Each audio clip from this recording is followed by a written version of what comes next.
we go to 2 Corinthians chapter 10 and verse 5. Casting down imaginations or reasonings, your ability to come up with a conclusion. Casting down imaginations and every high thing that is exalted against the knowledge of God. See, God knows something, but unfortunately we think we know better. You ever notice how often in your prayers or how often in your day-to-day living you offer God some advice? Lord, take my advice. I often will say to my wife, here, take my advice. I never use it. And so, and that's kind of what we do with God. We're always willing to offer God the excellence of our own knowledge. And so, casting down imaginations and every high thing that is exalted against the knowledge of God, and bringing every thought. Now, here's difficulty. This is tough. Bringing every thought into captivity to the obedience of Christ. This is a tough job. This is going to take determination. I suppose the Roman army, when they first considered all those pirates, they must have thought, wow, this can be a tough job. This is going to cost us. It's going to cost us money. It's going to cost us manpower. It's going to cost us blood. This is a costly thing to do. But it was more costly to leave them there. And so you and I sit there and we say, wow, to bring into captivity to the very obedience of Christ all of my thoughts, this is going to take time, and I don't know if I want to do this. This is going to take effort. This is going to take discipline. I don't know if I want to do it. I tell you this, not doing this is going to cost you more and waste more of your time and cause you to live an unfulfilled life for Christ if you don't take the time to do these things. First of all, let us consider then a few things here. When we consider all of this, we have to consider that thoughts are powerful. We have to take a look, and now all of a sudden I'm not flipping, and so I'll walk down here.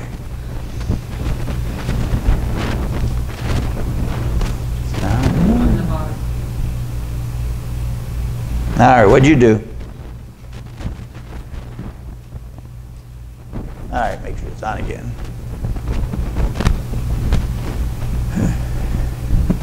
All right, so much for modern science, huh?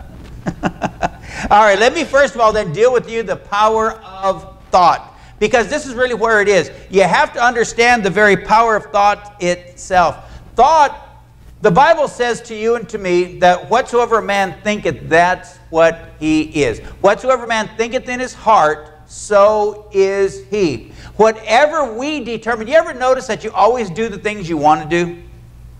See how powerful our thoughts are. We do what we want. We do what we wish. We do what we think we ought to do. So we consider then the power of thought. The power of thought. The ability to think is, number one, man's distinctive.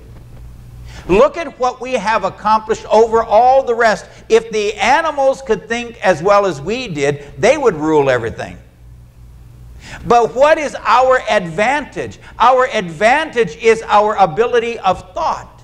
To conceive something and then to make it. To consider the idea of weaponry and to develop those weapons. Somebody once said, you know what? I need a knife. Come to think of it, I don't even know what a knife is, but I need one of those things. And so somebody developed a knife. Over years, somebody improved on it. Then somebody said, you know what, if I could throw this knife a little bit further, I could hit that animal. And so somebody developed the spear. It was this thinking process. You know what, if I could only throw this spear a little bit further, somebody invented the bow. And all of a sudden now, from a distance, we could begin to get our quarry. We could begin to take advantage. We could feed our families because now we could go out on the hunt. And for how many thousands of years was the knife and the spear and the sword and the bow the weapons of mankind? Not only for defending himself, but also for protecting himself and for feeding himself. These were thoughts. If animals could think to themselves, you know what, when those men come by, if those buffaloes had thought when those Indians and white folks were coming, you know what, if I could only invent me a rifle, the buffalo would have had the advantage. But buffaloes can't think like we can. Now, it even sounds almost cartoonish to think that they could. But you see, this is what separates us. It causes us, this thought process causes us to think of ourselves pretty high. We take a look around. Consider for a moment the power of our thought. With the power of our thought, not only are we able to advance ourselves, but I could imagine with my mind the very face of God. I could imagine for myself, in my mind, I could see heaven open, I could see God sitting on His throne. With my thought, I could lift myself to glorious heights, or I consider vile things. Some men spend their energy of their mind on depravity. Some people think of nothing more than what they can get.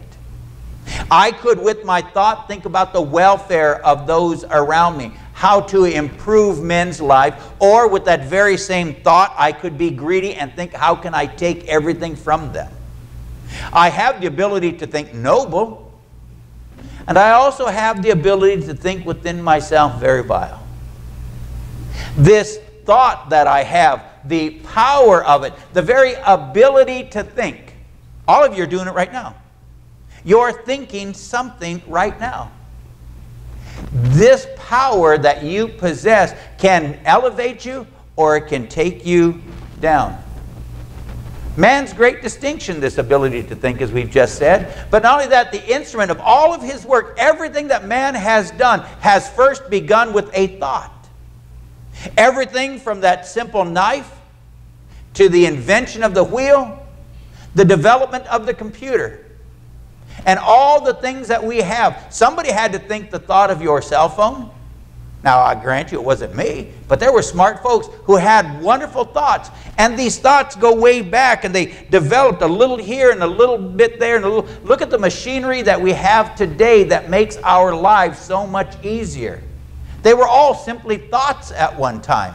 But these thoughts were the instrument of our work. Because we had a thought, we could go to work, we could produce, we could make, we could manufacture, we could develop. You and I are employed today because somebody had a thought. I work in a hospital because somebody thought, you know what, we need to take care of sick folks. In order to do that, we need this thing and this thing and this thing. And that ability for man to think gave him an advantage that has helped really to make life much better for all of us. The instrument of all of our work is based first off on our thought. Thirdly, the great material with which we work. This is the greatest engine in the world, is the human mind. You can think, you can develop. You have a problem at home, you reason it out. Whether it be a stuffed up sink, or maybe the power in your outlet isn't working, we have the ability to stop and to reason. We need something, we have the ability to find it. We can go and get, we can fix, we can cook, we can do all those things. All of these things are driven by our thought. They are the work we do, the things we produce. We wanted to make our auditorium a little nicer. So a while back we decided that we would redo our pews. We didn't have the monies, but we had some thought. And so with our thought, we were able to take the little bit of money that we did have and to improve our facility by redoing our pews. See, the thought, the idea, we need to do this, was the inspiration to which we all enjoy now. We're all sitting comfortably on padded pews because somebody had a thought at one time. And then somebody else had another thought and another thought, until finally all those thoughts came together and we accomplished the task. It is the great material by which we work. This thing that you and I call thought. But not only do we have thought, let me see if this will work to the next one. Oh, Mikey's a genius. See, that boy can think. He thought how to fix Dad's problem there. This is what we're saying. Now look at this right here. For our thoughts, though, to possess true value, we have to learn to lead them. Now, here's the problem with thought. Thoughts don't like to be bossed around. Nobody does. Nobody enjoys, you know, the biggest sales pitch when you watch TV in the early mornings, somebody's going to tell you how to get rich, and how to, the allure is always be your own boss. Because everybody wants to work for the greatest person in the whole wide world, yourself. And so the pitch is always, listen, if you do what I'm telling you to do, you could work for yourself. You could be your own boss. This is always the thought. Why? Because we would rather work for ourselves. We would rather lead than be forced into something. We make work sound like a negative thing. Oh, I have to go to work. We don't say, oh, in the morning when we get up, oh, boy, I get to go to work. We say, I have to go to work. See, that's the first thing we're fighting against. It's our thought pattern. I have to. And we don't like to do anything we have to do. If you say to somebody, you better eat that, next thing you know, they don't want to eat it. But if you said, this tastes good, wouldn't you like? Oh, yeah, I'd like some. It's all the way it's presented to the mind, because the mind doesn't like to be told what it has to do. It's like children. Go to bed. At my age, boy, try to keep me from it, right? When I was young, my mom couldn't get me into the bedroom. You get to bed. It's late now. Nowadays, boy, I tell you, 8:30, 9 o'clock, I'm falling asleep in my chair. I'm ready for my bed. You can't keep me out of that thing. I want to go. It's all how it's presented. When you were a little kid, you couldn't wait to get old. Because when you got to be older, you got to be the boss. If you wanted cake 3 times a day, you could have cake 3 times. Remember how we used to think when we were kids? Why, when I get old and I get my own house and I have my own job, I'm going to have cake in the morning, I'm going to have cake and ice cream for lunch, and I'm going to have cake and ice cream for dinner. I'm going to have cake and ice cream all the time because I can afford it. You know what happened when I got a job? I don't have cake and ice cream in the morning. I don't have cake and ice cream at lunch. I don't even have cake and ice cream for dinner anymore. You have it occasionally. And you remember how you used to think, how come my parents don't have? Why don't my parents have all the candy in the world? They can afford it. When you as a kid, you thought to yourself, wow, when I get older, I'm going to have all the candy I want. See how our thoughts are. We all have these thoughts. But we learn to bring these thoughts into control. Like Paul said, when I became a man, I put away childish things.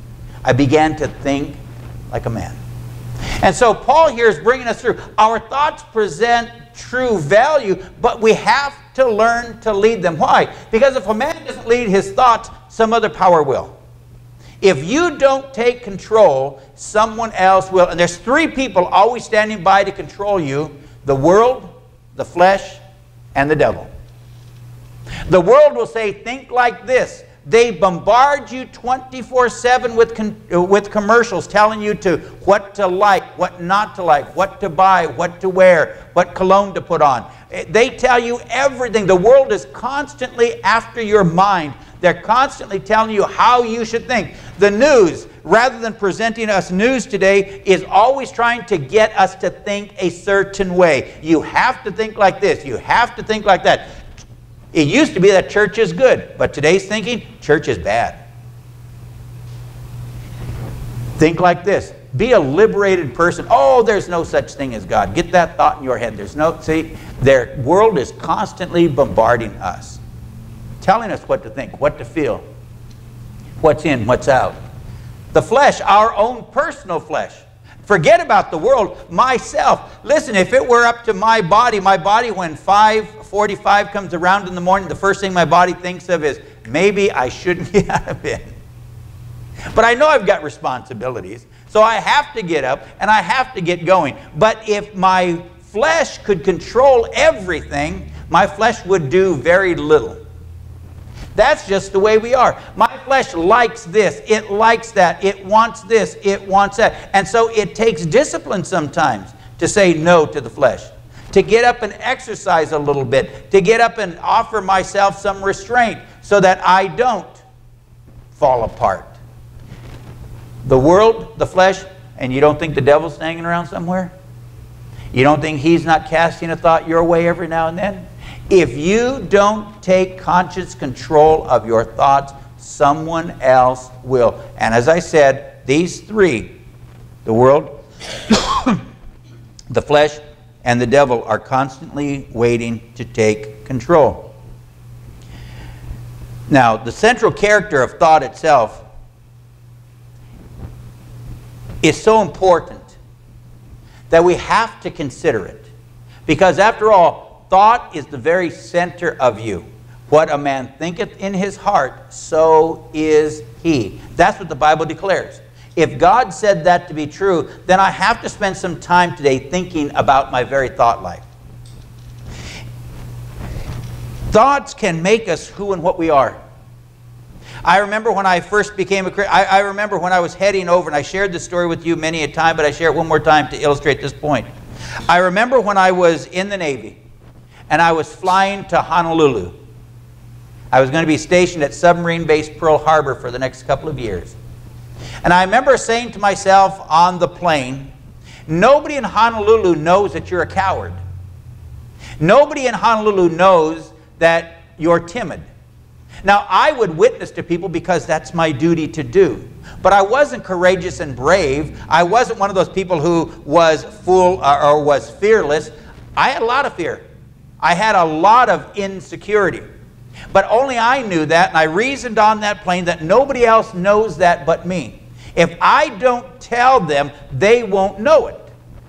And so I made a promise to God, if you would not let me tell people that I'm a coward, if you don't let me tell them that I'm afraid. See, those people, they don't know. I could be Billy Graham is the way I reasoned. I could be the world's greatest evangelist. They don't know. They've never met me. They've never seen me. They're only going to know what I put forward. So on that plane as I'm heading toward Hawaii, and I've got 5.5 hours on this flight, I talk to myself and I say to myself, they don't know you're afraid. Just don't tell them. See, all this thought process. So I talked myself into it. So when I hit Honolulu, I said, I'm going to witness to the first person that I meet. And the very first person that I met was the taxi driver. Big old limousine pulls up. Their taxis were all limos back in those days. And this big old limo pulls up. The guy opens the door for me, lets me in. He goes up front, sits down. So on the way to Honolulu, on the way to Pearl Harbor, which is about I think 12 to 15 minute drive, I began witnessing to him and began sharing with him. I was able to lead him to Jesus as he dropped me off outside my barracks there. And I thought to myself, I'm just going to keep telling everybody I meet because they don't know that I'm scared. They don't know that I'm afraid. And so I took my thoughts and I led them into captivity. I led my thoughts. I can't force myself. I can't make myself. But I could offer my thoughts something. And so I led, and this is the important part, that you have to lead your thoughts. You have to begin to think in a positive manner. Your thoughts will only do what they're willing to do. My thoughts determine the man. Your thoughts determine who you are and what you become. And so you have to begin to lead. You have to begin to train your thoughts. See, an unled thought, it's like a freight train without any brakes. You have all this massive steam power to generate speed. And you can take that engine, you can take the power, and you can go to the top of the hill, the top of the mountain. But coming down, you know what's important? You got all that momentum, all that speed, and it's going to get faster and faster and faster as it comes down the mountain if you don't have some brakes, if you don't have some kind of control. And so an unled thought is just as dangerous as an uncontrolled plane or an uncontrolled train or an uncontrolled automobile. It's marvelous to have all that speed. There was a terrible accident this week, I think it was Thursday, up here in Upland. Somebody in their SUV with all that power under that hood shoved their foot down on the accelerator and they took off. And they were stopped by a solid object when they wrapped that car around that pole, killing the people inside. All that power was nice, but not to be able to control that power is dangerous. Our ability to think, our ability to do good is untold. but our ability to do evil is just as bad. I can be noble or I can be despicable. And if I don't have some controlling element within me, some positive thought about Jesus Christ and my relationship to Him, something that puts me in check, then I become destructive. And Lord knows we have an awful lot of destruction around the world today because we have people who are purposed in their mind to do nothing but destroy. So a thought unled is a dangerous thing. But if we lead our thoughts, you have to, first of all, in order to lead your thoughts, you have to kind of know how to make things interesting. If I'm going to lead my thoughts, you have to know how to think in an interesting manner. You have to be able to challenge yourself. You have to know this much, that your thoughts cannot be pushed. They cannot be made to do something. They have to be led. And in order to be led, they have to be enticed. And so I have to give my thoughts to something more grand and noble, something that my thoughts, something that I would like.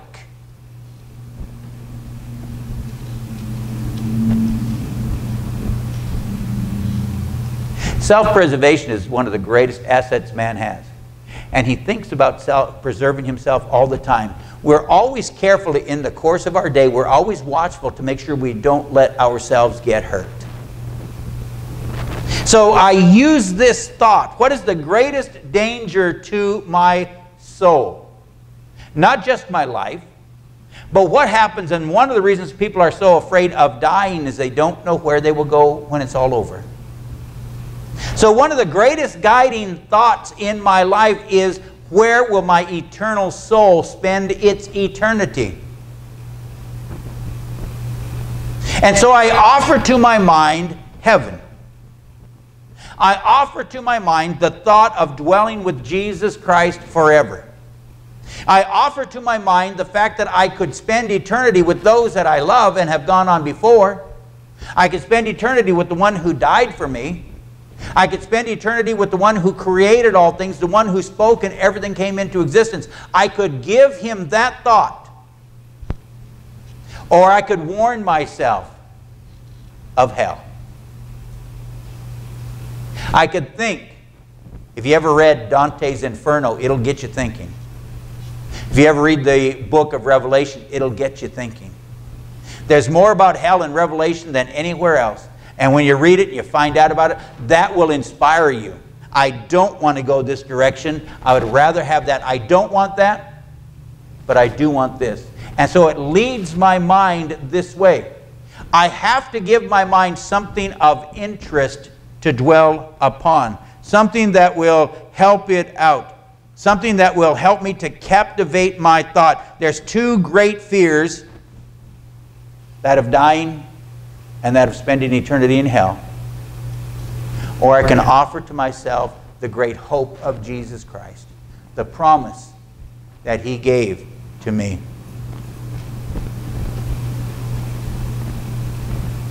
But how do we lead our thoughts into captivity? We already know we're supposed to do that, but how do we do that? To lead our thoughts, we must present to the mind that which is agreeable, as I said already, to its nature. And simply ask for the obedience to an authority which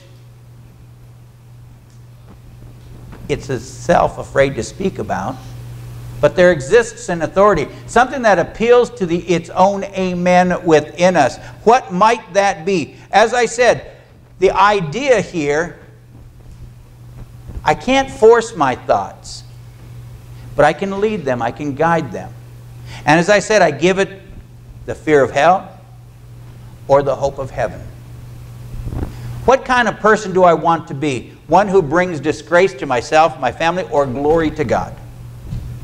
How do I bring God honor and glory in this life, and how do I bring myself to live forever with Him? See, those are the thought patterns. And with those thought patterns, then, you begin to develop the man. You begin to develop the person. I am this person. I am a preacher. I can do nothing else. I cannot be far from that.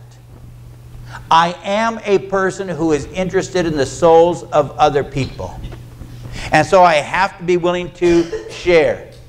These thoughts that God is real, that Christ died on the cross, that Christ has given to me a commission to share His name around the world, is a thing that drives me. It is that thing that I can agree with. I find it agreeable to save myself from hell. I find it agreeable to myself to live in heaven forever. I find it agreeable to my heart and to my mind that I might not be sick anymore. That I will live in a place of peace and rest. That I will grow old no more. That I will know no hunger. That I will never know thirst. Those are all agreeable thoughts. And so there are thoughts that I entice myself with from time to time to keep me heading that same direction. I lead myself by leading my thoughts in that direction. One of the ways in which I do that is I read the gospel constantly. The Gospel of John, the Gospel of Luke are constantly being played in my car until I can nearly commit the whole thought. I know what the narrator is going to say next because I've heard them so often. And by allowing myself to experience Jesus Christ on my way to work, I spend 45 minutes on the way there and 45 minutes on the way back.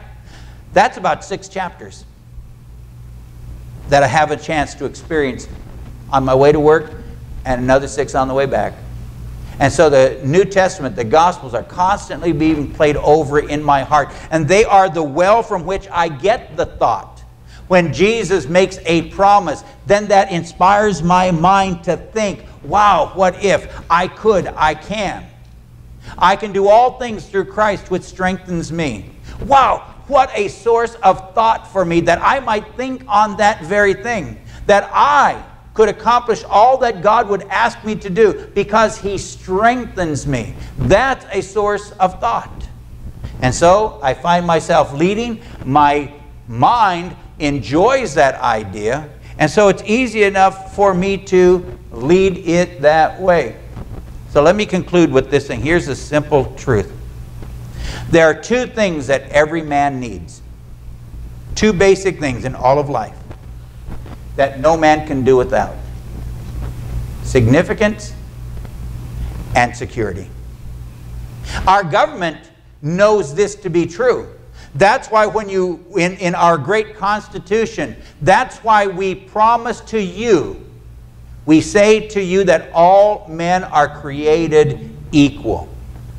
That offers every man in America some significance. There is no one higher than me. There is no one lower than me. We are all equal across the board. There are no royals, although the media is trying to make themselves elite and politicians are trying to make themselves some sort of a royalty, but they are not. They are no better than I am, and they are no, well, I have the difficulty saying they're no worse than I am. Maybe they're not as noble in thought as we are, but we are all equal. We are all created by our God equal. Every man, see, that's the thought of our Constitution. That is the very thought of our nation, that all men are created equal. And then they know not only grace or significance, but they know security. And each of us are endowed by our Creator with certain inalienable rights. Right? We are allowed to seek after peace. We are allowed to have joy.